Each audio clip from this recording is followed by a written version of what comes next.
One night, Kana was conducting an investigation while hiding as if she were spying on something. Matsuri and her friends ran past the area. Not long after, Kana noticed a suspicious transaction involving members of the General Affairs Department and the Security Department, so she quickly took photos as evidence. When the transaction ended and both parties left, Kana immediately climbed down and began walking home. Unexpectedly, someone in a nearby car had noticed her. While Kana was checking the photos she had just taken, she realized that the Security Department and the General Affairs Department were secretly working together. A black car drove toward her, and Kana thought to herself how cheap the price of justice could be. She was convinced that if the photos were made public, one of the organizations would be exposed. The black car suddenly struck her, and the girl driving the car took the memory card from Kana's camera before fleeing the scene and leaving Kana behind. The next morning, the alarm in Chisado's room rang loudly. Chisado quickly got up and opened her curtains to greet the new day.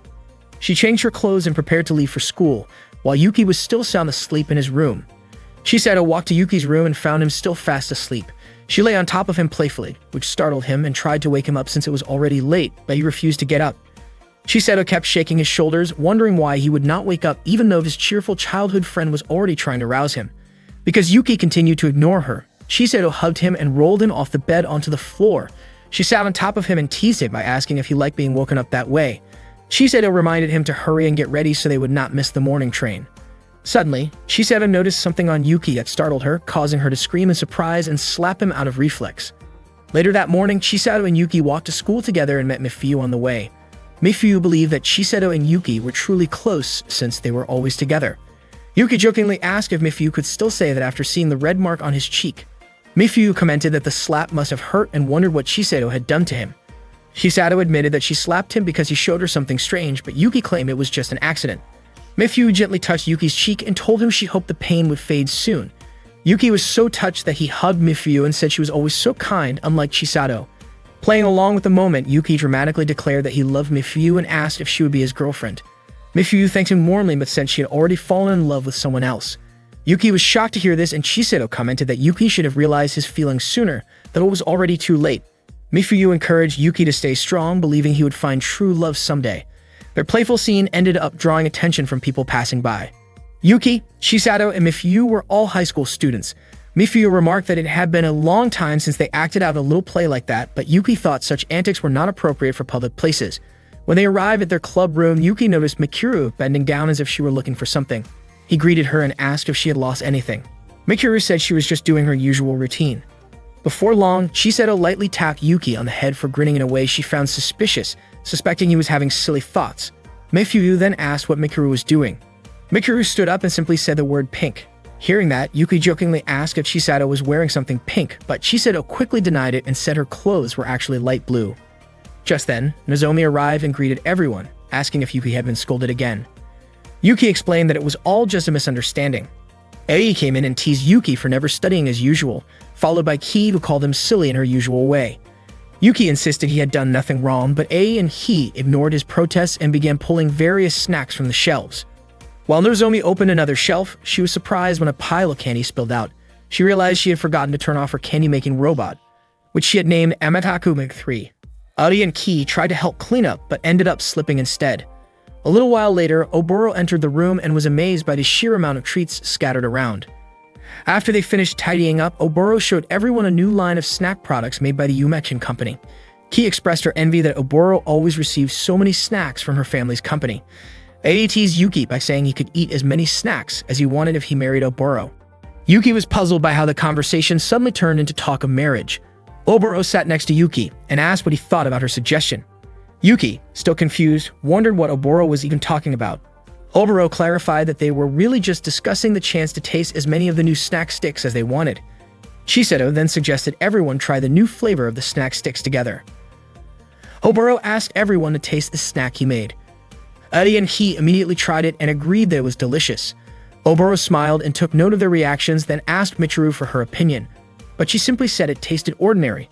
When it was Yuki's turn to try it, Oboro seemed curious about how Yuki would eat the snack stick.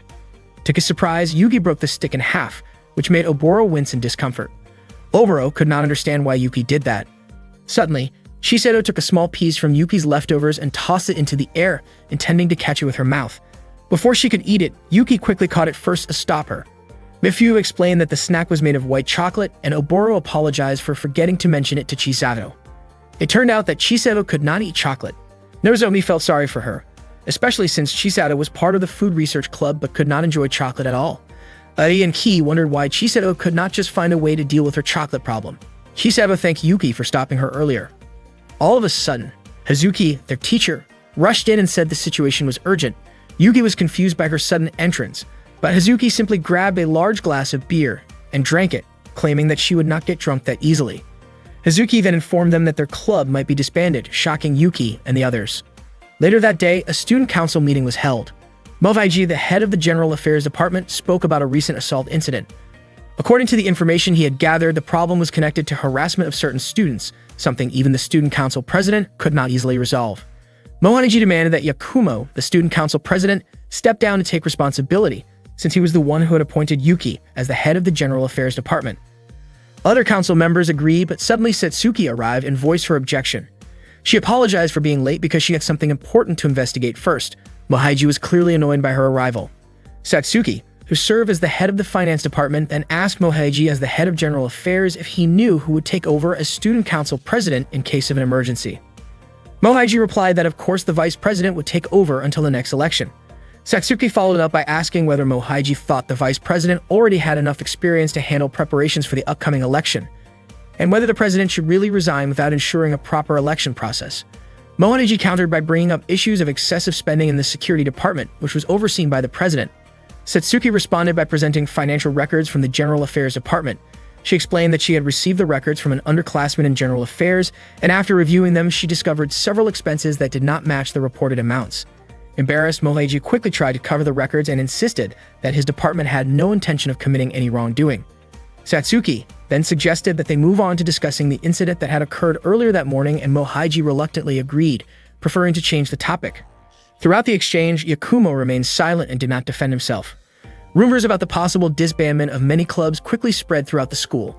Satsuki's plan as the finance department head was to reduce the number of unnecessary clubs, cut funding for clubs with no achievements, and even disband some of them entirely. Reiji, a member of the Action Figure Club, said this was a serious problem for them. Their club required silicone rubber to create models, and they also needed materials to build displays for the cultural festival, which was held twice a year. The Action Figure Club made their products and stored them in a garage, which was why Reiji often earned the nickname Garage. Yuki was curious about a supposed propeller on Reiji's head, but Reiji denied having anything like that. Miyaru explained that the Action Figure Club needed a lot of extra tools and equipment, which were very expensive. Mifu added that the ingredients needed for their own food research club were also costly, meaning they spent quite a lot of money too. Yuki began to realize that since their club had no notable achievements, they would not have much of a case to argue against Satsuki's plan to cut clubs. While they were in the clubroom, Nozomi expressed her frustration, saying she did not want the food research club to be disbanded. Mifuyo reminded her that the plan was not final yet, even if Satsuki became the next president. However, Ei and Ki believed that Satsuki had a strong chance of winning because she was popular, attractive, and very capable. Chisato agreed that nothing had been decided yet, but Hazuki boldly predicted that Satsuki would definitely enforce her plan if she became president because she was a very serious person. Momoro was surprised and asked if Hazuki knew Satsuki well. Hazuki then revealed that Satsuki was actually her younger sister. Uli and Ki were shocked to hear this, especially since Satsuki and Hazuki did not look alike at all. Satsuki was stylish and seemingly perfect, while Hazuki had a different vibe.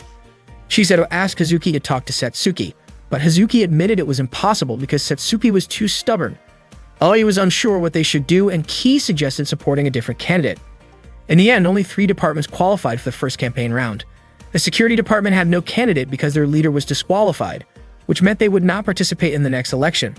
As a result, Satsuki's only opponent would come from the General Affairs Department. Yuki and his friends spotted Mohaiji from the General Affairs Department campaigning nearby. Yuki felt that it might be too much to vote for Mohaiji, who looked as if he was wearing a mask.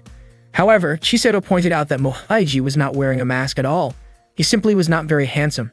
Yuki started to wonder if he was the only one seeing Mohaiji as if he had a mask on, just like how he thought he saw a propeller on Reiji's head the other day. He began to suspect that maybe he was imagining things. Suddenly, Mohaiji approached Yuki and introduced himself. He politely asked Yuki and the others to vote for him as the next student council president and handed them a prepaid cafeteria card. Chisato questioned whether this meant Mohaiji was trying to bribe them.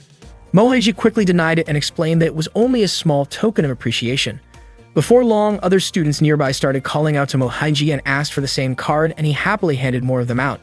Shiseto realized that what Mohaiji was doing went against the rules, but Yuki pointed out that it technically wasn't a violation since the official campaign period had not started yet. All of a sudden, a girl came running and couldn't stop in time. She accidentally bumped into Yuki, causing him to fall. Yuki was startled when he realized how close she was as she quickly apologized and asked if he was hurt. Yuki also asked if she was okay. After the girl left, Shiseto noticed the small smile on Yuki's face. It turned out that the girl was likely a scholarship student since she boarded the special bus provided for scholarship recipients. Shiseto guessed that she might also have a part-time job, which could explain why she was in such a hurry. Yuki then noticed a key on the ground, which he assumed might belong to the girl. Later in the club room, Shiseto and the others refused to support Mohaiji because of his questionable tactics. They had all sensed trouble since they did not have a strong candidate of their own to back. Hazuki suggested that one of them should consider running for student council president, but Yuki was unsure if any of them could actually win. Hazuki pointed out that they could either stay silent and do nothing or take a chance, even if the odds were slim. If there were no other options, trying would not hurt. Shiseto agreed because she did not want to just sit around and watch their food research club get disbanded. She even felt excited about the idea of standing up to the finance department. Everyone else shared her determination because they all wanted to protect the club. Mikuru said she would support the plan if Yuki was willing to take the lead.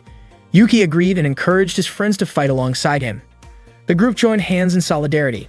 After that, Yuki asked which of them would actually run for president, but to his surprise, everyone pointed at him. Meanwhile, Yakumo visited Kana in the hospital. He informed her that the election was about to begin and asked what he should do next. At that moment, Kimika lay quietly, unable to move her body.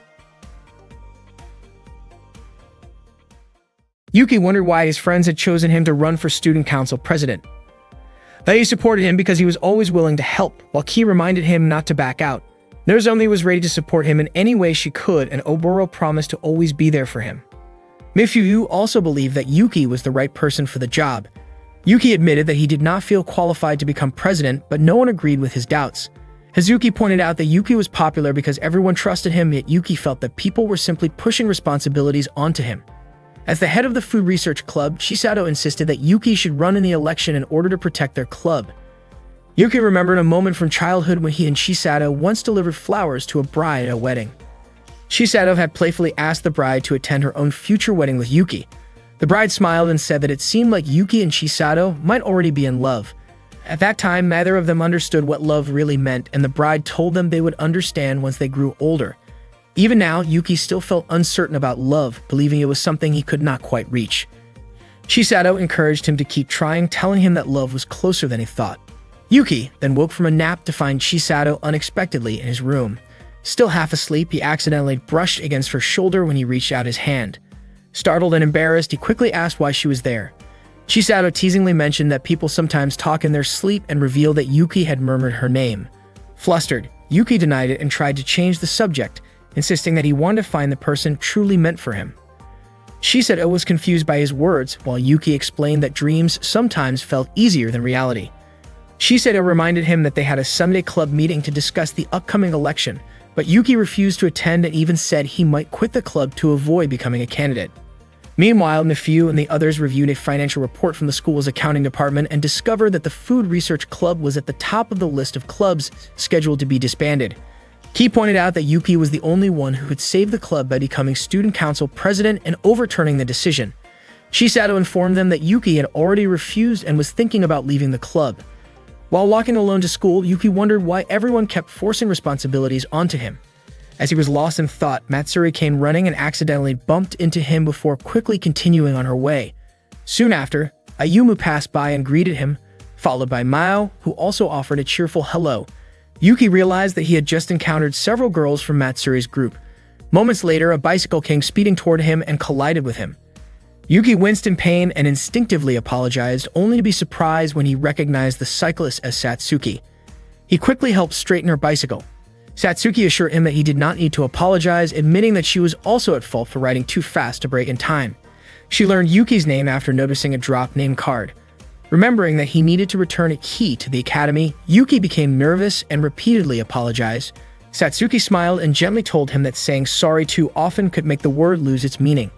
Yuki understood and gave one final sincere apology, which made both of them smile. Before parting, Yuki carefully corrected her on the proper way to pronounce his name, and Satsuki responded with a warm smile, calling him amusing. Elsewhere, Oboro asked Chisato why Yuki wanted to quit the club and why Chisato had not convinced him to stay. Oboro then decided to try persuading Yuki directly and called him. However, instead of a serious conversation, Oboro jokingly teased Yuki with exaggerated claims about their friendship. Yuki chose not to respond to the playful remarks and quickly ended the call. Oboro admitted to herself that she had failed to change his mind. At that time, Yuki passed by the lost and found room and noticed a girl he had met the day before stepping out. He greeted her and returned the key he had picked up earlier. She was delighted and asked where he had found it. Yuki explained that he had discovered it at the spot where they had accidentally bumped into each other. Grateful, the girl revealed that it was the key to her house and expressed relief that he had returned it so quickly. Yuki felt glad as well, realizing it was worth the effort to bring the key back in person. She was surprised that Yuki had come to school on a Sunday, and Yuki mentioned that he had planned to attend a club meeting. When she asked which club he belonged to, he explained that he was in the Food Research Club, which mostly focused on tasting snacks. The girl thought it sounded fun. Yuki asked if she was also attending a club meeting, but she gently explained that scholarship students were not allowed to join clubs at their school. She added that she needed to leave soon to work at a factory. Before leaving, she introduced herself as Isara, a first-year student. Meanwhile, Nozomi was in tears because she could not accept Yuki leaving the club, even saying that she might feel like dying without him. Their friends were shocked to hear such an emotional outburst. Nozomi kept a photo as her phone wallpaper, but it turned out to be just a picture of herself with an Ujima roll. She felt heartbroken, realizing that she might never get to taste Yuki's handmade Ujima rolls again. At that time, Yuki was walking alone, wondering why he kept bumping into so many pretty girls that day and joking to himself that maybe his luck was on the rise. Suddenly, he collided with someone again. Thinking it was yet another chance encounter with a girl, he was surprised to find two male students stopping him instead. They asked if he was from the General Affairs Department or the Finance Department. One of them grabbed Yuki's name card and discovered that he was actually a member of the Food Research Club. Not long after, their leader arrived and ordered them to release Yuki. They turned out to be from the security department. Their leader, Takumo, told them to let Yuki go and remarked that it was unlikely anyone would try to catch him with only a short time left in his current role. The two students apologized for their rough behavior and helped Yuki back to his feet. Yuki understood that they were only concerned about the possibility of violence during the election season. Takumo then asked if Yuki was running for student council president. Yuki explained that he wasn't running by choice and was only being pushed by his friends. Takumo guessed that this was probably an attempt to save the Food Research Club from being shut down. Curious, Yuki asked how Yakumo knew about that. Takumo revealed that he had read Satsuki's financial report, which included the Food Research Club on the list of clubs to be dissolved. Takumo asked if Yuki still refused to run. Yuki admitted that he felt pessimistic, believing someone like him had no chance of winning. Takumo reminded him that if he gave up, the club would definitely be disbanded. He suggested that Yuki either support a candidate he trusted or run as an independent. Since the security department was staying neutral that year and not endorsing anyone, there would only be two main candidates, which created a good opening for Yuki. Takumo even offered his support. Meanwhile, Chisato was stunned that Yuki had disobeyed the club president's instructions. Mifyu believed the best solution was to reconcile with Yuki and bring him back. Just then, Michiru appeared and grabbed a chocolate-flavored snack that Chisato had thrown away. Michiru asked if Chisato disliked chocolate. Chisato replied that Michiru could have it because she wasn't really in the mood for chocolate herself. Michiru casually said the word blue, which made Chisato think she liked blueberries. He felt that they needed to find another plan. Ki suggested working hard to earn achievements, so the club wouldn't be easy to shut down, but Oboro pointed out that earning achievements wasn't so simple. Suddenly, Nozomi proudly showed off a new mixer with a Hyper Tornado design equipped with an extra-long spin and a reverse rotation prevention system. It was, as she called it, the 6th-generation Nero machine. Omura was doubtful that this could count as an official achievement. Nozomi confidently declared that she had perfected it to have zero roughness and believed that Satsuki would hesitate to disband their club after seeing it. Nozomi eagerly tested the machine, barely able to contain her excitement about the results. Later, while buying a drink from a vending machine, Yuki noticed Satsuki struggling with something and went over to help. Once again, Satsuki mispronounced Yuki's name and even added Pico, teasing that he always bowed so often it reminded her of the sound. Her bicycle chain had come off and she was frustrated because she had a busy day ahead. Yuki offered to fix it, and after a bit of effort, the chain was back in place. Satsuki handed him a handkerchief since his hands were now dirty and thanked him for his help. As they walked together down the corridor, Yuki shared that he had been asked to run for student council president. To his surprise, Satsuki said that it was worth trying. Yuki then asked why she planned to disband the Food Research Club. Satsuki explained that the club's activities felt more like a group of close friends hanging out in the cafeteria drinking tea, which she believed did not meet the proper standards for an official school club. Yuki admitted that her reasoning wasn't wrong. Satsuki was surprised that he agreed so calmly. Yuki explained that he and the other members loved their club and wanted to keep it alive, which was why they would rather fight in the election than just sit and watch it fade away. He confessed that his decision to run was reckless and that he knew he had little chance of winning. Satsuki then asked if he knew the term used for racehorses that win competitions. Yuki answered, the strongest horses, but that wasn't what she meant. Satsuki explained that winning horses are simply the ones that actually compete. Horses that never race will never have a chance to win, and the same applied to elections. She added that she enjoyed watching people give their all, even when they knew the odds were against them. Yuki was deeply moved by her words. Satsuki hurried off to take care of her other errands, and Yuki felt truly grateful that she had listened to his worries despite her busy schedule. Yuki went to the food research club and was shocked to see how messy the club room had become. His friends were relieved and happy to see him back. Curious about the situation, Yuki asked what had actually happened. Chisato explained that everyone had been feeling restless and uneasy because Yuki hadn't been around. After that, they all worked together to clean up the room. Yuki admitted that he had been thinking about something important. He had decided to fight for the Food Research Club's survival. Since he wanted to run as a candidate for the Student Council president, he was determined to seriously aim for victory. He also didn't want his friends to push this heavy responsibility onto him without truly believing in it. Because of that, Yuki suggested holding an internal club vote so everyone could freely choose the person they believed had the best chance of winning the election. Hazuki agreed that this was the best way to decide, and everyone else supported the idea. Chisato quickly handed out pieces of paper so each member could write down their choice. Before the vote began, Yuki wanted to say a few words. He admitted that the Food Research Club had been a little too relaxed lately, spending most of their time eating snacks bought with club funds and gossiping. To outsiders, it probably looked like the club was useless and unproductive, and that might be why the school considered shutting it down. Yuki said that despite what others might think, the club was precious to him. Thanks to the club, he had met all of them, shared fun times, and created memories filled with laughter. He didn't want to lose something so meaningful. He asked everyone to think carefully and choose the person who had the best chance to win, someone they truly wanted to support. Yuki also reminded them that leadership required courage, decisiveness, and a strong presence. He hoped they would pick someone capable of securing victory. When the voting ended, the results showed that Chisato received 1 vote while Yuki won by a landslide. Everyone cheered in excitement. Yuki was completely confused and wondered if they hadn't heard his speech, since he had secretly hoped they would choose Chisato instead. However, his heartfelt words had inspired the others and convinced them that Yuki would fight the hardest to protect the club. Realizing this, Yuki felt as though he had unknowingly set himself up. Chisato gently told him to accept the fair result with humility. Later, Yuki walked home with her. Along the way, Chisato mentioned that Yuki should simply follow through with what he had said earlier. When they passed a small shop, Chisato stopped to buy some chocolate from a stand near the sidewalk.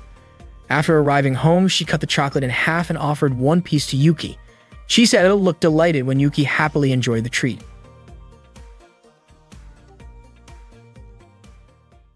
That day, Chisato announced that their club room would serve as the campaign headquarters, and she volunteered to be a campaign chair. Everyone was excited to take on this new mission and started discussing what they wanted to do for the election campaign.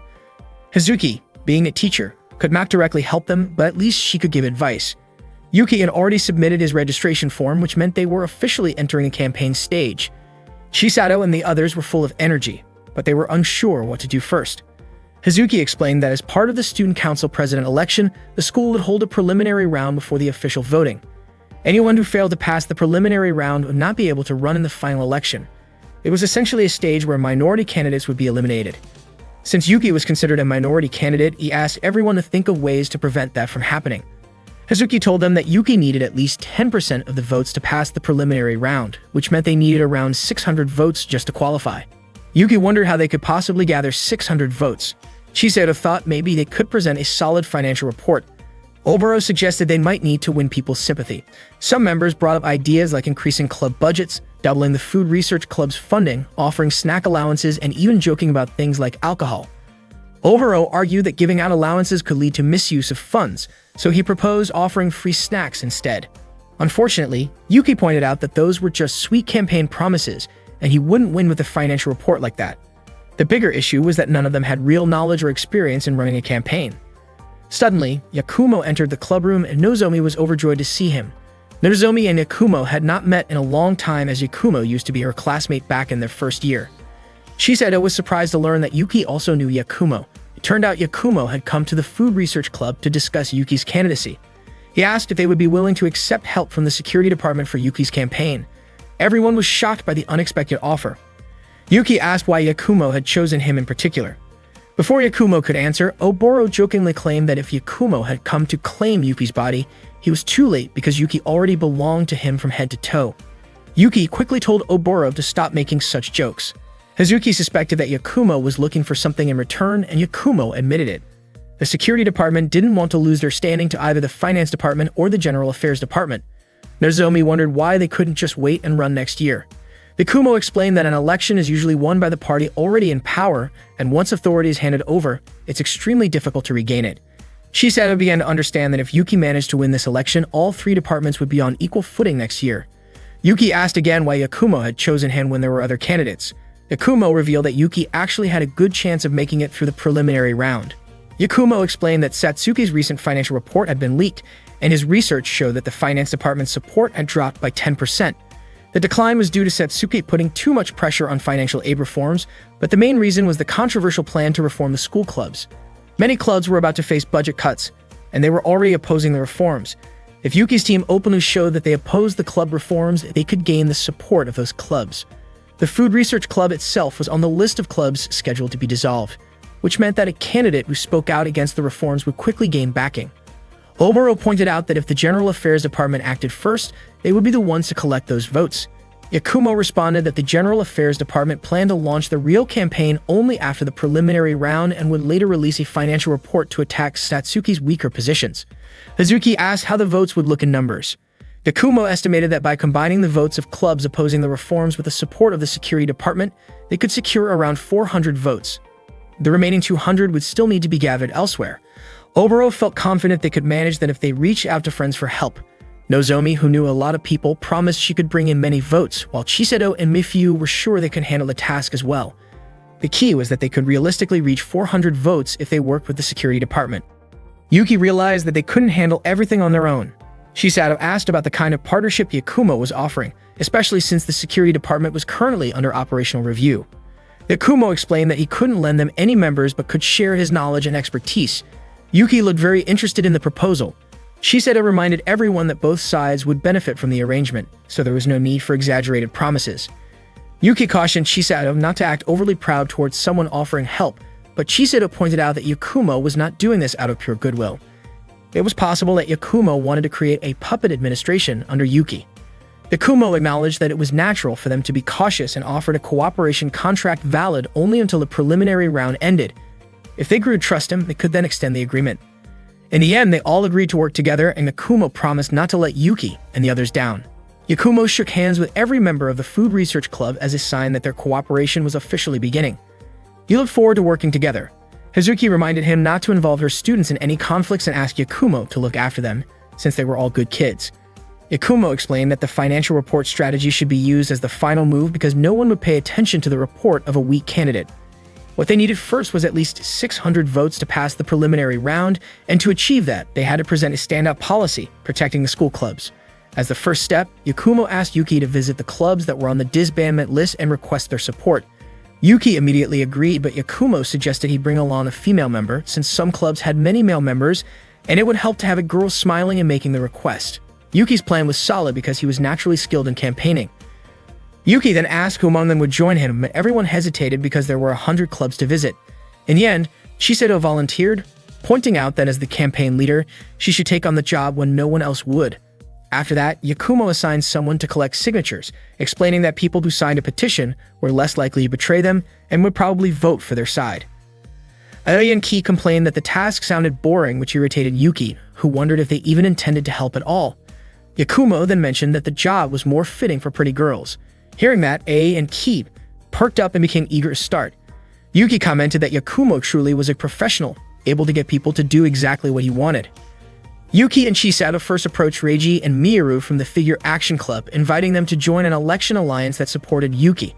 The alliance would consist of clubs targeted for disbandment by Satsuki, aiming to fight back against the groups backing the finance and general affairs departments.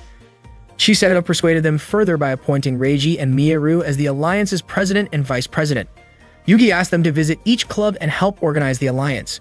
Chisato explained that they wanted the organization to form voluntarily so it wouldn't look like a forced coalition. Both Yuki and Chisato earnestly pleaded for their help. Miyaru pulled Reiji aside to discuss it, and eventually Miyaru agreed to their request, but only under one condition.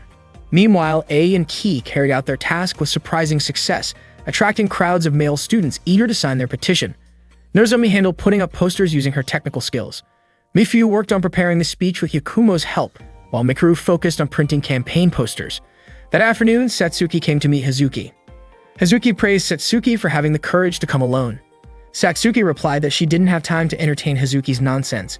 When Satsuki asked what Hazuki wanted, Hazuki casually asked if it was possible to receive an advance bonus. Satsuki said that wasn't her responsibility and suggested Hazuki speak with the General Affairs Department instead. Hazuki then asked Satsuki not to be so cold, reminding her that Hazuki was still her older sister, even if they had different mothers. Hazuki wondered if Satsuki intended to disband the Food Research Club just to upset her. Satsuki denied it, explaining that she would never let her personal life influence her school duties. The decision was made only after a thorough review. Hazuki felt relieved to hear that, admitting she wouldn't know what to do if the club members faced trouble because of her. Satsuki then asked if that was all Hazuki wanted to discuss, as she had a meeting with the election committee. Hazuki commented that Satsuki had grown up and was sure their mother would be proud of her. Satsuki responded that such praise wasn't enough because she needed to surpass Hazuki by achieving what Hazuki never could, becoming student council president. Hazuki was taken aback and questioned why Satsuki seemed to resent her so much, even wondering why Satsuki didn't just fire her, since teachers at the school were technically hired under student authority. Satsuki firmly repeated that she would never allow her personal feelings to interfere with her responsibilities. Hazuki replied that this meant Satsuki wouldn't mind dismissing her if it were a professional decision. Hazuki then told Satsuki to do as she wished and wished her good luck in the election. Hazuki assured her that as a teacher, she would continue to support Satsuki without letting their family ties affect her judgment. Yuki felt exhausted and dropped himself onto a park bench, surprised by how draining it was to talk with so many people. Chisato smiled at him and teasingly called him lazy.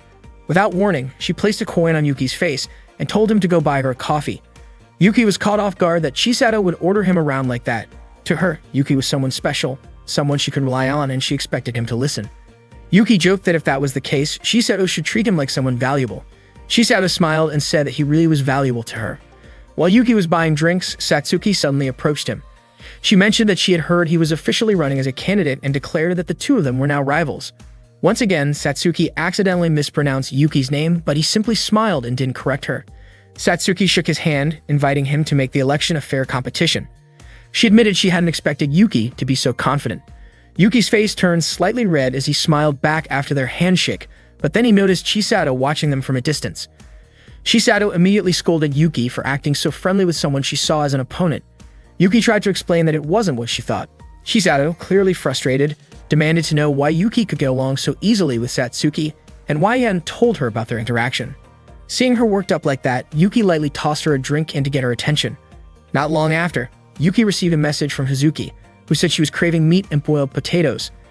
As Yuki read the message, Chisato was suddenly standing beside him, pressing him for an explanation about what had happened with Satsuki. That evening, Yuki went grocery shopping. While stopping to check his bags, he noticed Mikuru quietly standing behind a utility pole. A moment later, Ayumu came by and peeked into Yuki's shopping bag. Seeing shirataki noodles inside, Ayumu guessed that he might be planning to cook curry. Yuki laughed and explained that shirataki isn't usually used for curry. When he looked back, Mikuru had already disappeared. Ayumu then guessed he might be making a stew instead, with shirataki as a substitute for meat. Later, Yuki visited Hazuki's house and cooked dinner for her. Hazuki was delighted by how delicious his cooking turned out to be. While they were enjoying the meal, Chisato sent Yuki a message asking where he was. Hazuki smirked, guessing that Chisato was the one looking for him, and casually remarked that it must be tough to have someone so possessive. Yuki quickly clarified that Chisato wasn't his girlfriend. After Chisato found out he was at Hazuki's place, she sent a greeting for Yuki for Hazuki. Out of the blue, Hazuki playfully asked how Yuki would feel if the two of them started dating. Yuki told her not to joke like that, but Hazuki replied that it wasn't impossible. After all, she was a girl and he was a guy. Yuki warned that if she kept teasing him like that, he might stop visiting her. Hazuki laughed and said she understood, but she still seemed curious about their situation. Yuki reminded her about a previous incident when she had been tipsy, though Hazuki insisted she remembered everything clearly. Yuki gently asked her to drop the subject. Hazuki promised to be more careful because she didn't want to upset him. She still wanted to enjoy his cooking again in the future. After finishing their meal, Hazuki thanked him warmly. They shared a friendly hug before Yuki said goodbye and headed home. Meanwhile, Mikuru sat alone at a playground, quietly holding a harmonica in her hands. Yuki noticed that a lot of students were running for the student council president position, which made him wonder if he even had a real chance to win. While walking down the hallway, he accidentally bumped into a ladder that had been left leaning against the wall. Startled, he looked up and saw Izara hanging from above, asking for help. Yuki quickly apologized for not noticing the ladder while he was walking. When Izara noticed the campaign poster of Yuki, she smiled and complimented him for running for student council president. Yuki admitted that he actually doubted himself, but for Izara, the fact that he had the courage to enter the election was already impressive. Yuki thanked her and asked what she was doing up there. Izara explained that she was helping with school maintenance because the factory where she usually worked was closed that day and she didn't want to waste her free time doing nothing. Yuki commented that being a scholarship student must be tough, but Izara said she was still grateful because the scholarship allowed her to study at Takafuji High School. She shared that she had 2 younger siblings to support, so if she didn't work hard, she might have to drop out. Suddenly, 2 students walked by and mocked her, saying that someone without money shouldn't try so hard to get into Takafuji. Their words hurt Izara deeply, but she stayed quiet. Yuki was about to confront them, but Izara quickly stopped him. Yuki insisted that staying silent would only make things worse, but Izara explained that those students had always been like that. Looking frustrated, Yuki noticed Izara seemed down and worried about what they said. She hesitantly asked if she really smelled bad, just like those students claimed. Lifting her arms slightly, she asked Yuki to be honest. Flustered, Yuki's face turned red, but he moved closer to reassure her. He carefully checked and told her that she didn't smell bad at all. In fact, she smelled nice and clean. Relieved, Izara thanked him warmly. Later, inside the food research club room, Chisato realized how expensive it was to run a campaign. Mifuyu added that they would definitely need to raise funds since they had no money at all. It seemed that the Security, Finance, and General Affairs departments received campaign funding from the school, but independent candidates like them had to handle everything themselves. Meanwhile, Yuki still couldn't stop thinking about the pleasant scent of Izara earlier, which distracted him so much that he almost said the wrong thing during their discussion. Ai mentioned that candidates who spent huge amounts of money on elections often had questionable motives. He suggested running a low-budget clean campaign, but Yakumo pointed out that even the simplest campaign required expenses, such as printing pamphlets for every student. Even with a bare minimum budget, they would still need a lot of money to attract voters. Yakumo explained that even the city council spent tens of millions of yen every year just to send out telegrams for weddings and funerals. Chisato estimated that they would need around 30,000 to 50,000 yen to run a decent campaign. He wondered if they could use the club's budget, but Hazuki firmly rejected the idea, explaining that the funds were strictly meant for club activities. Using them for a campaign would be considered a misuse of the budget, and the finance department would definitely notice when reviewing their reports. Yakumo warned that if they broke the rules, any victory would be invalid. Yakumo then suggested 2 options. The first was to use their own personal savings. Chisato calculated that if everyone contributed 5,000 yen, they could collect around 40,000 yen, but none of them had that much money to spare.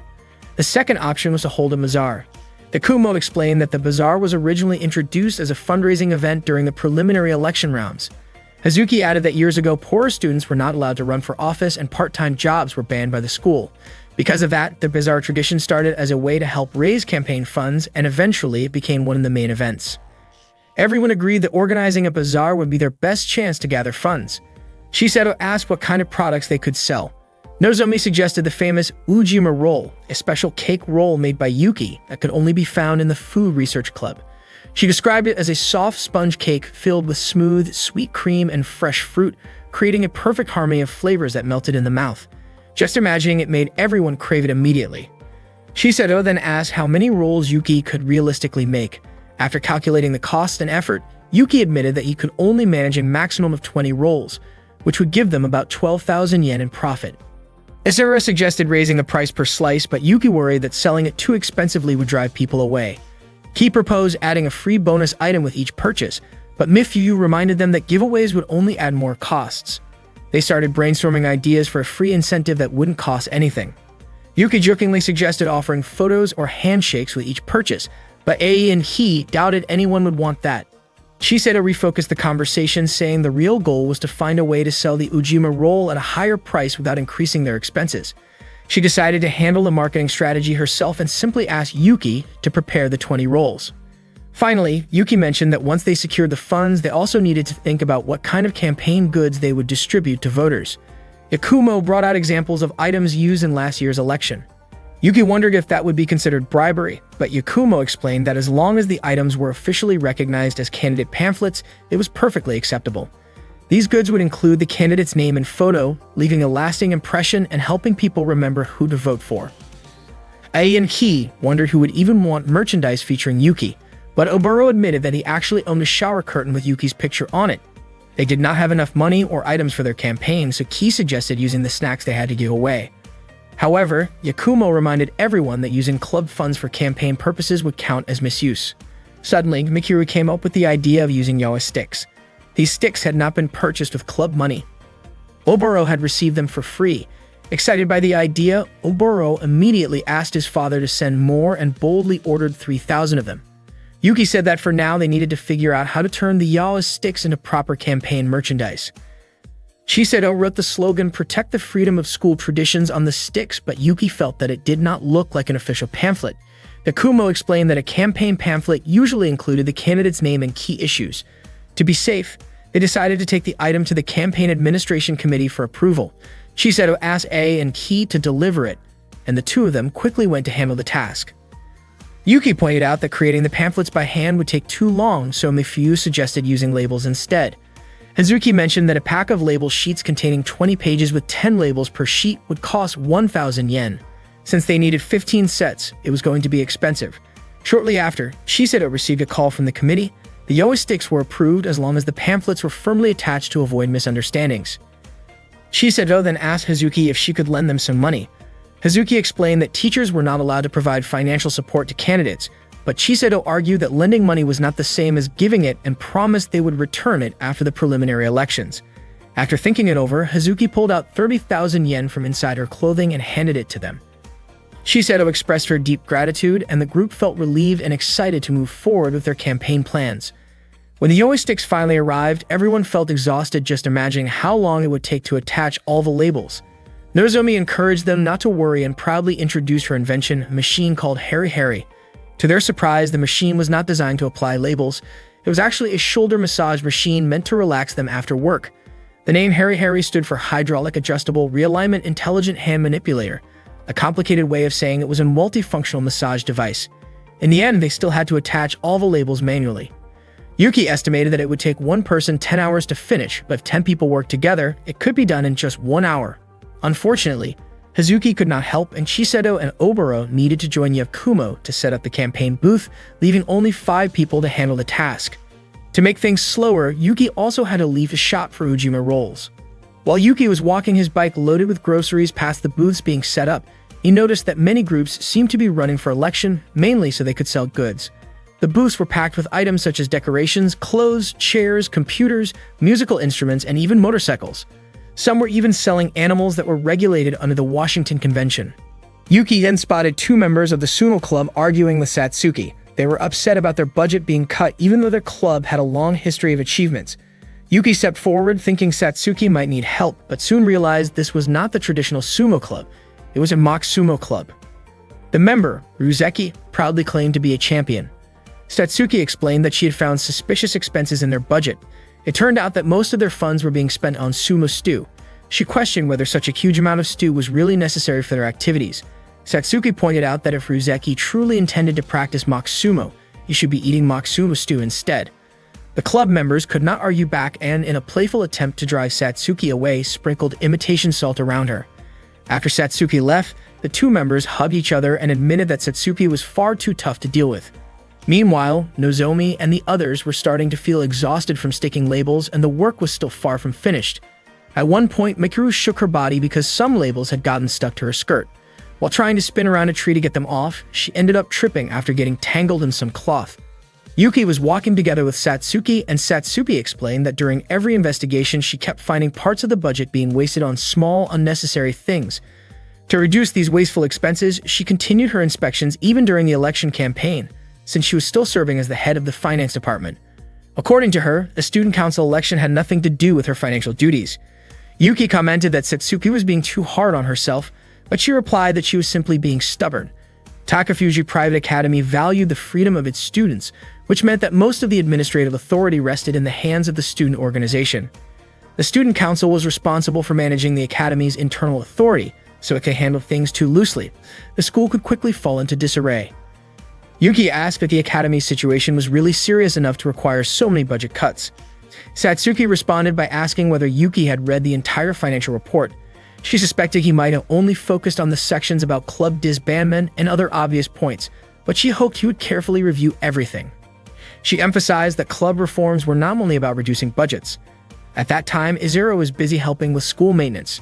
She was so tired that it seemed unlikely she could finish her tasks that day. As she paused for a moment, she looked at Yuki's campaign poster and quietly said that he was amazing. Suddenly, a group of female students approached her and pressured her to come with them. Izuru looked frightened and couldn't resist. Meanwhile, Yuki had arrived at the club room and immediately opened Satsuki's financial report, carefully reading every page of the document. At the same time, Izuru was being harassed by the group of girls. As the day turned to evening, Yuki walked home with Chisato and Mifyu. They were exhausted from the day's work but happy to have finished everything on time. Yuki looked unusually gloomy, which made Chisato ask what was bothering him. Mifyu mentioned that he had been acting that way since returning from shopping. Suddenly, they noticed Izuru searching for something nearby. Yuki and the others approached her and asked if she needed help. Izuru abruptly shouted that she was fine, then quickly apologized and repeated that she was really okay. Later that night, Izuru returned to her maintenance work. She looked sad, still shaken from the harassment earlier that day. The girls who had confronted her had accused her of showing off by claiming to know an upperclassman and even spread a cruel rumor that she was trying to get his attention. In an act meant to embarrass her, they took a personal item of hers and threw it in the trash, leaving her deeply upset. Because of this emotional strain, Izuru accidentally knocked over a lamp while working, as she was too distracted to focus. To save the Food Research Club, Yuki decided to take part in the Student Council presidential election. His friends agreed and joined the campaign to support him. That day, 3,600 pamphlets for all the distribution points were finally completed. Chisato reminded Yuki to finish making the Ujima roll by the end of the day. Mifyu promised to write the best speech she could. Chisato teased that if Mifyu ran into trouble, Yuki would probably stay up all night to help her, but Mifyu insisted that she could handle it on her own. Yuki thanked her, held her hand, and confessed his feelings, asking Mifyu to be his girlfriend. However, Mifyu gently admitted that she already loved someone else. Despite that, the three of them continued their usual friendly banter. Suddenly, Oboro opened the door and saw the scene, which made Yuki feel embarrassed, though it was already too late to hide anything.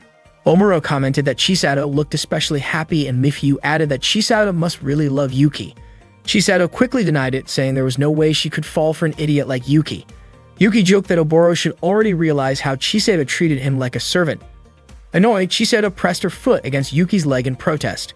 Mifyu called Yuki hopeless and gently patted his head. Even though Yuki tried to act indifferent on the outside, deep down he had already fallen for Mifyu. Later that day, Yuki prepared to make more Ujima rolls while Mifyu cheered him on. Yuki asked if Mifyu was okay with skipping class, since her attendance record was still low. Mifyu said she was healthy and hadn't taken many sick days, so it wasn't a problem. Yuki mentioned that this was his chance to repay Chisato for all the kindness she had shown him. Thanks to Chisato, Mifyu was able to enjoy her time at school despite her past difficulties. When Mifyu first transferred there, she had been held back a year after taking time off for surgery. Because she was older than her classmates, everyone kept a certain distance, speaking to her politely and treating her differently, which left her feeling uneasy. It was Chisato who stepped in and helped her feel comfortable. Yuki said that Chisato probably didn't even think much about it, since Chisato naturally spoke casually with everyone. But for Mifyu, Chisato's kindness meant everything, and she was deeply grateful. That was why she wanted to do her best to help Chisato and to protect the Food Research Club that she had grown to love so much. While Yuki worked on the cake batter, Mifyu focused on writing her speech. After finishing the batter, Yuki baked it, added cream and fruit, and rolled it carefully. Before long, he had completed 2 rolls. Mifyu praised his work and mentioned the names Samantha and Tabitha, explaining they were a witch and her daughter from an old television show. Yuki was surprised that Mifyu knew something so vintage. A little while later, Yuki finished his 6th Ujima roll and asked for the time. Mifyu responded with another one of her old-fashioned jokes. Not long after, a girl named Hidaka, a reporter from the school news outlet ASP, arrived. She said she was compiling a list of student council presidential candidates and wanted to interview Yuki. However, Hidaka mispronounced Yuki's last name while taking notes. When Yuki politely asked her to correct the spelling, Hidaka misunderstood and wrote it down as if it were his main campaign policy. She even jotted down Yuki's casual remarks as if they were official messages from a candidate. After finishing the interview, Hidaka left, ignoring Yuki's attempts to clear up the confusion. By then, Yuki had already completed his 8th role. Although Mifyu had already finished writing her speech, she pretended it was taking longer because she simply wanted to spend more time with Yuki. Oboro dropped by again to check on Yuki's progress. Yuki assured him that he could finish everything that day. Oboro joked about wanting to taste some of the creamy filling and playfully wiped a bit of cream off Yuki's face before leaving. Yuki kept working carefully, taking his time so he could stay with Mifyu a little longer, while Mifyu quietly watched him with a peaceful smile. Soon after, Nozomi arrived and asked about something called the Angel's Share. Yuki explained that it referred to the small amount of alcohol that naturally evaporates during the aging process in a barrel.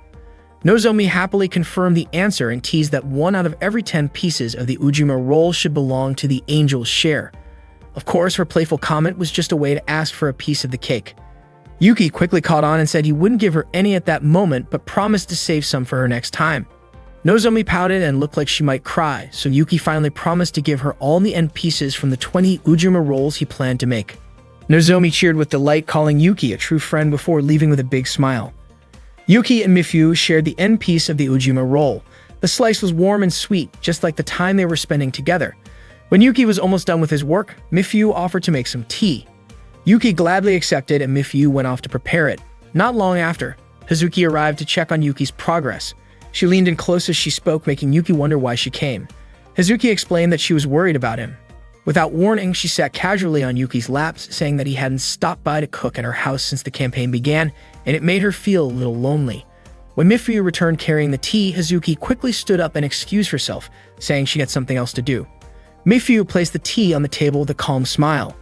Even though she stayed cheerful, Mifyu secretly wished Yuki's attention wouldn't be distracted. More than anything, she wanted him to focus on Chisato and make sure Chisato stayed happy. Yuki reassured her not to worry, telling her he cared deeply for Chisato in his own way.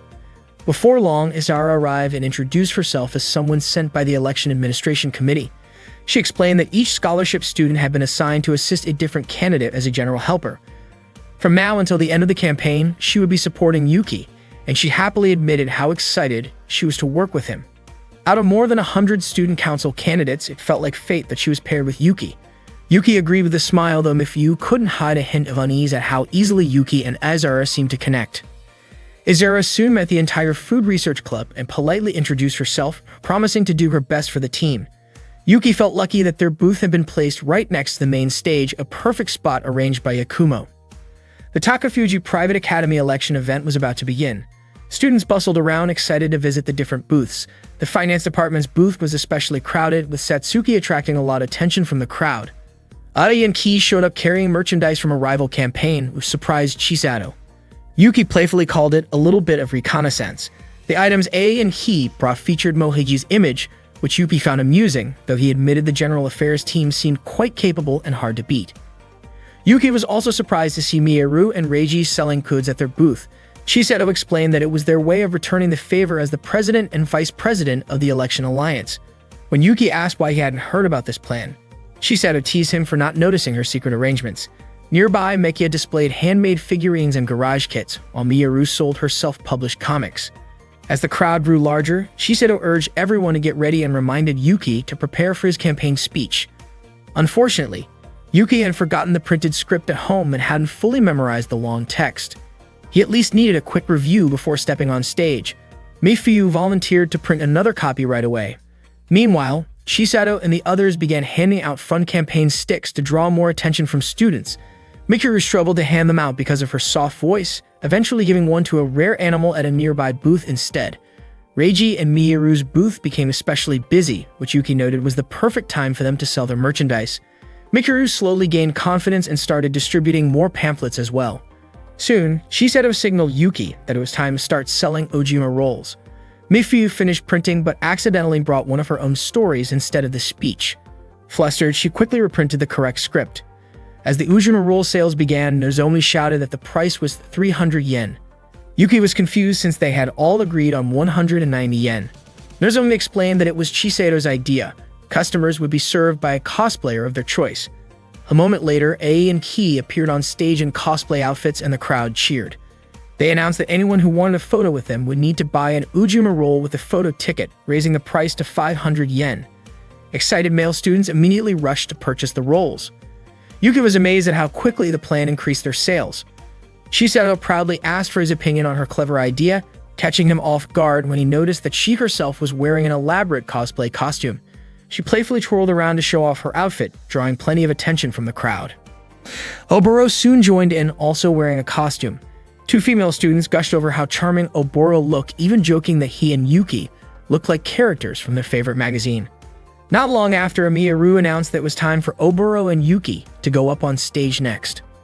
Miyaru asked Yuki and Oboro to act out a scene where they fed each other, similar to what is often shown in boys' love stories.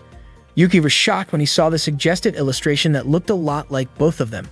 Miyaru explained that she was selling that magazine for 1,000 yen, including special requests, and then handed it to Yuki and Oboro. Oboro said there was no choice but to go along with it, even though Yuki was clearly annoyed by the situation. Oboro reminded him that it was all for the campaign fund.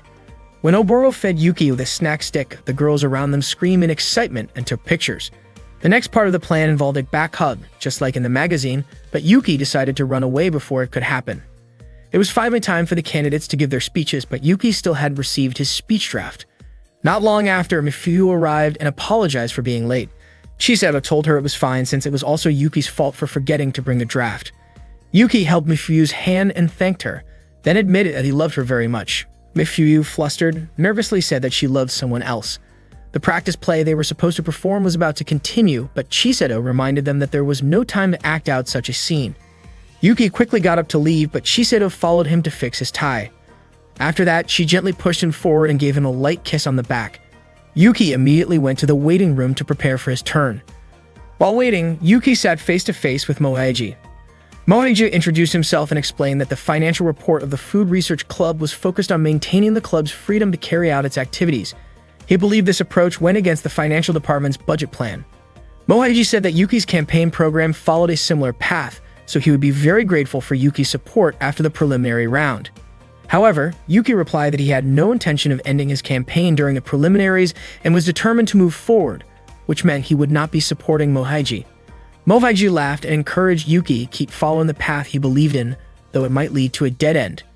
He promised that if that happened, he would be there to guide Yuki, and he kindly asked for Yuki's support. Soon after, it was Mohaiji's turn to give his speech. Meanwhile, Chisato thanked Mifuyu for her help and told her to take a break. Mifuyu opened a folder containing her own written story, thinking of throwing it away, but she realized that what she was holding was actually the speech draft. Mifuyu suddenly understood that she had accidentally given Yuki the wrong document, while at the same time Yuki was about to open the speech draft she had just handed to him. The preliminary day of the election bazaar went smoothly. Chisato kept promoting the Ujima rolls, while Miyaru enthusiastically offered her BL books to visitors. However, during all the excitement, Mifuyu looked restless, clearly unsure of what she should do. Michiru encouraged the visitors to support Yuki, while Aisara, noticing Mifuyu's uneasiness, asked what was troubling her. Oboro guessed that Mifuyu must have been nervous because the speech she had typed would soon be read out in public. Chisato tried to calm Mifuyu, assuring her that everything would be fine and that she would surely handle her task perfectly as always. But that was not what Mifuyu was worried about. It seemed she needed to deliver an important script as soon as possible. Unfortunately, before she could act, Yuki's turn to speak was suddenly announced. Hearing this, Mifuyu fainted on the spot. Yuki himself was caught off guard, realizing he had not even reviewed the contents of his speech. Yet, it turned out that there had been a miscommunication. The next turn actually belonged to Mohaiji. As soon as Mohaiji stepped up to the podium, the students cheered loudly. He greeted everyone confidently, and Yuki, watching from a nearby monitor, was surprised by how warmly the crowd welcomed him. Mohaiji reminded everyone not to choose the wrong successor for the student council president. He criticized the large and unnecessary expenses linked to the embarrassing Usawa incident and placed the blame on the security department that had been responsible for it. Mohaiji promised that if he were elected as the next student council president, he would scrutinize every detail of the budget and cut any unnecessary spending. He also hinted that while other candidates might sound promising, the students needed to think carefully about who was actually behind the budget planning. Yuki quickly realized that Mohaiji was indirectly targeting Satsuki with these accusations. Mohiji even claimed that Satsuki had approved suspicious budget allocations. Yuki was surprised to see that Mohiji's sharp statements were actually winning sympathy from the crowd.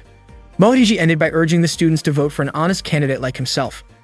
Yuki thought he no longer had time to listen to the other candidates because he desperately needed to review his own speech. Soon it was Satsuki's turn to speak. Before heading to the podium, Satsuki approached Yuki and encouraged him to do his best. The moment Satsuki appeared on stage, her supporters erupted in cheers, passionately showing their full support. Meanwhile, Mifyu had regained consciousness and immediately asked if Yuki had already given his speech. Shiseido quickly explained that Yuki had not yet spoken, prompting Mifyu to rush off in search of him. On stage, Satsuki explained that the student council's income and expense budget had become unstable due to a series of systematic changes in student council activities. Mohiji, watching from the side, commented that Satsuki was outspoken and intimidating. According to him, Satsuki indeed had strong, pure policies that carefully considered the well-being of both the school and the student council, and her popularity was undeniable. Her straightforward personality made her words sound convincing, but he suggested that such honesty could also backfire. Mohiji seemed to intentionally make these remarks within Yuki's hearing range. Satsuki continued her speech, presenting her plan for bold, long-term reforms aimed at preserving the highest possible level of student autonomy. The students responded enthusiastically to her proposals. Yuki, however, struggled to focus on his own preparation. When he finally looked at the script in front of him, he started doubting whether it was truly his speech. While Satsuki's speech grew more passionate, Mifyu kept running toward Yuki with the real draft in her hands. The paper Yuki was reading contained Mifyu's heartfelt words, revealing her feelings that Yuki belonged with Shiseido and that she would be happy as long as Yuki and Shiseido were happy together. Mifyu eventually reached the waiting room where Yuki was supposed to be, frantically searching for him. By then, Satsuki had finished her speech with a warm declaration of love and gratitude toward everyone. Yuki, however, stared at the paper in front of him, realizing that what he held was not a speech at all, but rather a love letter from Mifyu. The discovery only made him more unsettled. Not long after, Yuki's name was called. He had no choice but to prepare himself despite not having reviewed his actual speech. Mifyu finally spotted Yuki, but was too late. He was already walking toward the podium. She tried calling out to him, but the staff prevented her from entering the stage area. Yuki kept moving forward. From below the podium, Satsuki watched him closely. As Yuki climbed the steps, he suddenly stumbled and fell, scattering the papers he carried. He quickly got back on his feet and glanced around, noticing Shiseido, who was making sure he was okay. Wiping the blood from his face, Yuki steadied himself and began to speak. His first words were a request for everyone to laugh, which immediately brought cheerful laughter from the students. He introduced himself properly, clarifying that his last name was Ujima, not Ushima, reminding everyone that a misspelled name could invalidate their votes. Yuki then asked the students to choose him as their president, promising to stop the drastic club reform plans. He explained that many clubs were currently facing budget cuts, forced mergers, or even disbandment, including his own food research club. Yuki vowed to do everything he could to prevent such disbandments, insisting that all students were in the same situation, and that he needed their votes to protect their activities. His passionate words stirred excitement among the crowd, earning their enthusiastic support. Before closing, Yuki also shared the 7 pledges of the Food Research Club, giving the audience a glimpse of the club's fun and dedication. After all the candidates finished their speeches, it was finally time for the students to cast their votes and decide the next student council president. After that, Yuki was completely exhausted and lay down in the clubroom. His friends told him that he had done a great job. Yuki honestly could not remember anything he had said earlier. Hazuki mentioned that people seemed to really respond well to Yuki's speech. Nozomi admitted that she felt excited when she heard Yuki's speech, and Oboro even called it impressive. Ai said she never expected that something which started with the 7 vows of the Food Research Club would turn into a story about the creation of the universe and the history of Yukin. And Ki was surprised to learn that Yukin actually came from a dish originally made with lamb. Yuki still had no memory of what he had said. Isara believed that even though Yuki could not remember his own words, everyone who heard the speech would never forget it. Yuki apologized to Mifyu since she had gone through so much trouble to prepare a script, but he had been too nervous to even review it. Mifyu snatched the script back and said that Yuki's speech was far better than anything she had written, in praising his natural talent. Not long after, Hidaka entered the Food Research Clubroom to deliver news that the live online broadcast of the preliminary election would start soon and that he would be reporting it directly. Yuki was puzzled about why Hidaka was wearing a male uniform, but Hidaka calmly explained that he was a boy and naturally wore the male uniform. That afternoon, Haritachi, who served as the host for the ASP preliminary election coverage, announced that there was a voter turnout of 98.4%. This meant that a candidate needed at least 604 votes to advance to the next round. Some of the candidates predicted to pass included Satsuki from the Finance Department and Mohiji from the General Affairs Department. Hiratachi also introduced other candidates chosen by the ASP, including Yuki, whose main policy was the correction of names and whose message emphasized not leaving anyone behind. Shiseto could not understand what Yuki had actually done, but Yuki explained that he had simply given a proper answer, even though Hidaka quoted him in a way that made it sound more dramatic. The live broadcast then switched to Hidaka reporting from inside the Food Research Clubroom. He described the atmosphere there, noting how there were a few smiles before the vote counting began, but the mood quickly turned serious once it started. Yuki wondered why everyone was getting so nervous just because of a live online broadcast. The first update came in, 100 votes had been counted, which was 1.7% of the total, and Yuki was in third place with 8% of the votes. Everyone started to worry because Yuki needed at least 10% overall to advance. Hazuki reminded them that it was still the beginning of the count, so the votes from the senior students had likely not been included yet. According to Hazuki, many senior students tended to spread their votes outside the three main departments as a way of showing support before graduating. With only 100 votes counted so far, there were still 60 more updates to go before the final tally. Time passed as they continued to wait for more updates. By the 15th update, Yuki had received 182 votes, which was 9.2%. In fourth place was IAM, who had 8.8%, slightly higher than her previous 8.6%. This meant there was a serious competitor aside from Yuki. Reiji explained that IAM attracted voters by presenting herself as a true revolutionary who did not belong to any of the three main departments. Where her support came from remained a mystery, as Miyaru had investigated various rumors but could not find anything solid. Isara remained confident that Yuki would still be fine even if IAM managed to reach 10%. However, Satsuki warned that it would be almost impossible for Yuki to win if a fourth candidate advanced to the final round, because the votes would then be split between Yuki and IAM, leaving no chance for Yuki to surpass Satsuki and Mohaiji. Before long, the latest update showed that Yuki had finally reached 10% of the total votes, with 94.4% of all ballots counted. That meant Yuki had secured 571 votes, greatly increasing his chances of moving forward. Hazuki felt confident they would make it, since they had begun receiving votes from the senior students. Even so, they could not relax because IAM's votes had climbed to 9.8%. Hidaka then announced that Yuki was projected to pass with 97.7% of the votes counted, marking the first time in 7 years that a candidate outside the three main departments could advance. Hidaka continued his live coverage from the Food Research Clubroom, noting how excitement filled the room when Yuki's projected victory was announced, but the atmosphere quickly became serious again as everyone waited for the final results and the announcement of the fourth candidate. At that point, IAM had 9.9% of the votes with 584 ballots in her favor, meaning she needed just 20 more votes to qualify. With 140 votes still uncounted, it was entirely possible for IAM to get those remaining votes. Yuki felt frustrated, realizing that even though their team was projected to pass, they still could not celebrate until the very end. With 99.3% of the votes counted, Yuki received 608 votes, which confirmed that he had safely passed the preliminary round. Meanwhile, IAM had 596 votes, and if she gained just 8 more, Yuki's chance of advancing would have been in danger. The atmosphere was incredibly tense as everyone continued to wait for the final update. Shiseto held Yuki's hand to help him stay calm, and not only that, she also held Izara's hand. Soon, everyone joined in, holding hands together as a show of unity while they awaited the final results. Before long, the last update was announced. IAM ended up with 602 votes, or 9.9% of the total, which meant she did not qualify.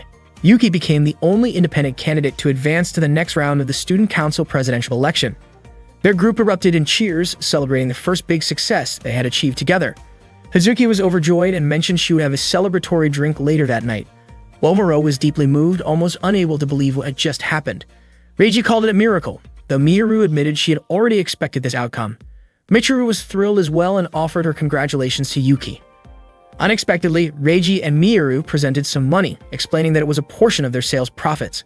They understood that campaigning required a lot of resources, and their contribution, while not as large as the funds available to the finance department or the general affairs department, could still help. Shiseto expressed her gratitude and promised to use the money wisely.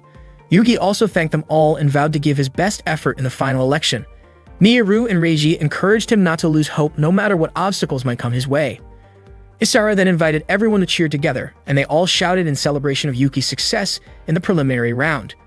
During that joyful moment, Hidaka recorded the group's excitement and teamwork. Meanwhile, one of Yakumo's subordinates informed Yuki that IAM's identity had actually been a setup orchestrated by the Katahira faction. Yakumo commented that it seemed the Katahira group was trying to prevent him from carrying out his plans. To stay prepared, Yakumo instructed his team to gather detailed information on the people supporting Yuki. That day, Yuki walked home with Chisato, Mifuyu, and Asara. After being announced as one of the candidates who passed the preliminary round, Yuki was surprised at how smoothly everything had gone. It meant he was now one step closer to becoming the student council president. Chisato reminded him that even though he had cleared the first stage, it didn't mean he had already won the election, and she encouraged everyone to do their best for the upcoming camping trip. Mifuyu and Azara promised they would give their all for tomorrow's event. They were all happy with the hard work they had accomplished that day. Mifuyu and Azara parted ways with Yuki and Chisato near a street intersection. After that, Chisato invited Yuki to stop by a convenience store to buy some chocolate. When they arrived home, Chisato shared the chocolate with Yuki. She was delighted that something good had happened to them that day. Yuki felt certain that Daiki-kun would have been happy for them too. Chisato then placed a piece of chocolate in front of a photo of a young child. The next day, Yuki and his friends gathered in the Food Research Club room. Yakumo congratulated him with a handshake and praised his team for working so well together during the preliminary round. He pointed out, however, that there was still a lot of work ahead. Yakumo began explaining their strategy for the Student Council presidential election. He showed the vote counts from the previous round. Yuki had reached the target of 600 votes, but Satsuki had received 2,700 votes and Mohaiji had gained 1,500 votes. Yakumo admitted that the numbers looked discouraging, but he asked everyone not to give up. He understood how they felt after seeing those results. However, Yakumo revealed that those numbers were not the true picture. He explained that the votes shown were the base votes, which were guaranteed for each faction and would not shift to another candidate, no matter what happened. Yuki asked if his 600 votes were considered base votes. Mifuyu suggested that maybe many of Yuki's supporters had simply voted for fun. Yakumo agreed that it might look that way, but even if it was just casual voting, their candidate still managed to pass the preliminary stage, and in a rather dramatic way at that. Hazuki thought most people would start supporting Yuki from that point onward. Yakumo then explained that if there were 6,000 students in total, with 3,000 base votes already locked, the remaining 3,000 were free votes. He believed Yuki could win those free votes if he could influence the undecided voters. One clue lay with IM, a candidate who had almost passed the preliminary round. Yuki realized he needed to show people that he was not tied to any particular department. He asked how that would convince voters to support him. Yuki explained that the Finance Department and the General Affairs Department were both part of the Student Council, so to many people, this election might look like an internal power struggle. Chisato pointed out that Yuki was different because he was a complete outsider, which gave him a special kind of credibility. Hazuki added that Yuki was like a third-party candidate trying to challenge the old system. Nozomi admitted she hadn't expected that strategy to actually influence voters, while Mifuyu felt it was a strong approach to counter Satsuki. Yakumo elaborated that Satsuki's campaign presented her as a revolutionary, but in reality she was still part of the Finance Department and a member of the Student Council. Chisato commented that if there was a revolutionary from within the system and an outsider like Yuki at the same time, it would create a powerful impression. Yakumo was confident that the voters would be swayed and that as many as 1,700 free votes could shift in Yuki's favor. After the meeting, Yuki and his friends worked together to make a huge campaign banner. Ali and Ki remarked that Yakumo was truly a professional and a reliable guy. Ki was sure that Yakumo must be very popular. It turned out that 99% of Yakumo's votes in the previous year had come from female students. Later, while Yuki was cooking with Asara, he wondered why A and Ki kept getting excited whenever they talked about Yakumo. Asara said many girls like guys who could cook because it was such a useful skill. Yuki was listening so intently to Asara that he accidentally cut his finger with a knife. Chisato immediately rushed over to check on him, but she was startled when she saw Izura gently put Yuki's finger in her mouth to stop the bleeding. Mifuyu and Hazuki were also surprised by her sudden action. Izura calmly explained that she was only trying to stop the bleeding. Chisato and Hazuki were clearly upset, but they couldn't really say anything. Mifuyu mentioned that Izura didn't need to go that far, but Izura said she always did that for her younger siblings. When the conversation turned to younger brothers, Chisato was reminded of her own younger brother who had passed away after being hit by a bus. Chisato told Izura that she shouldn't do things like that because Yuki was not her little brother.